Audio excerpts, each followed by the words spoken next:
to the end. If the Blue Blossom Pregnancy Centers would be around, I feel like more women would lean more towards having an abortion. They wouldn't have the encouragement that we give them here, the support, or the ability to see their baby, because a lot of them don't think that they're further along than what they are. You know, some of them expect to be 4 to 5 weeks pregnant, and then I scan them and they end up being 7 to 8 weeks pregnant. They get to see the baby, they get to see the heartbeat.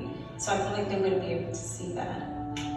I had a call like 3 weeks ago, and it was this lady, and she was looking for an abortion. When I asked her, why are you looking for an abortion, she said that she was not happy and it was a mistake, and that she wants to get rid of the baby.